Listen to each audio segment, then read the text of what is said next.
ভারতের পাশ থেকে দূরে সরে যাচ্ছে প্রতিবেশী দেশগুলো, দাদাগিরি শেষ।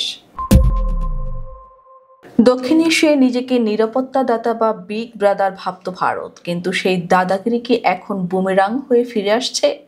ঢাকা থেকে মালে, কাঠমান্ডু থেকে কলম্বো, কোথাও এখন আর ভারতের আগের সেই প্রভাব নেই। উল্টো সব বন্ধুরাই একে একে মুখ ফিরিয়ে নিচ্ছে।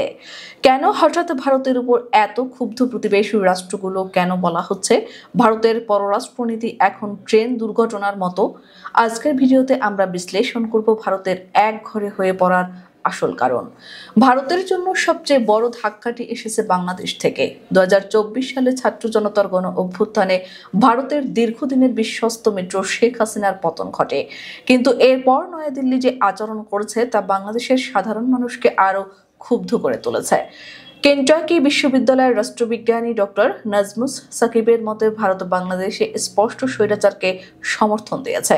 শেখ হাসিনাকে আশ্রয় দেওয়া, ভিসা প্রক্রিয়ায় ধীরগতি এবং অভ্যুত্থান পরবর্তী সময় নেতিবাচক অবস্থান সব মিলিয়ে ভারত ও বাংলাদেশের জনমতের বিপক্ষে দাঁড়িয়েছে।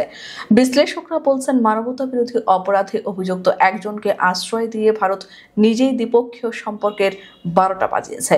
শুধু বাংলাদেশ নয়, নেপালের ক্ষোভ আরও পুরনো। 2015 সালে ভারতের অঘোষিত সীমান্ত অবরোধ নেপালকে বাধ্য করেছে চীনের দিকে ঝুঁকতে। বর্তমানে নেপাল ভারতের ঘনিষ্ঠ নেতাদের পাশও কাটিয়ে চীনের বেল্ট অ্যান্ড রোড প্রকল্পে যুক্ত হচ্ছে। লিপুলেখ সীমান্ত বিরোধ নিয়েও কাঠমান্ডু এখন দিল্লির চোখে চোখ রেখে কথা বলছে। অন্যদিকে ভারত মহাসাগরের বুকে মালদ্বীপও হাতছাড়া হয়েছে।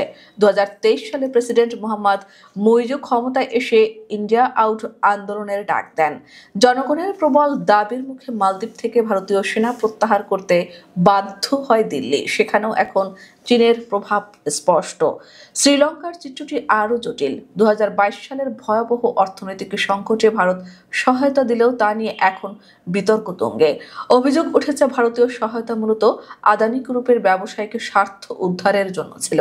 আদানির উচ্চ মূল্যের প্রকল্পগুলো শ্রীলঙ্কার অর্থনীতিকে আরো চাপে ফেলেছে বলে মনে করেন স্থানীয় সমালোচকরা।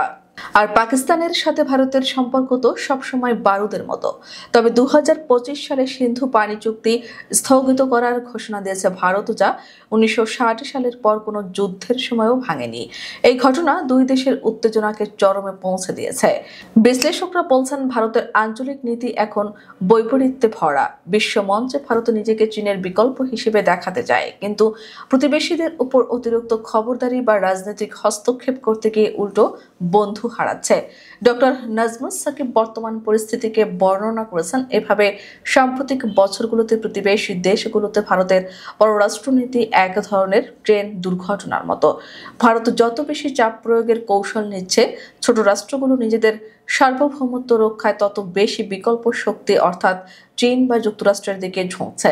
দিল্লি কি পারবে তাদের ভুল সূত্রে প্রতিবেশীদের আস্থা ফিরে পেতে, নাকি দক্ষিণ এশিয়ায় ভারতের একচ্ছত্র আধিপত্যের দিন শেষ?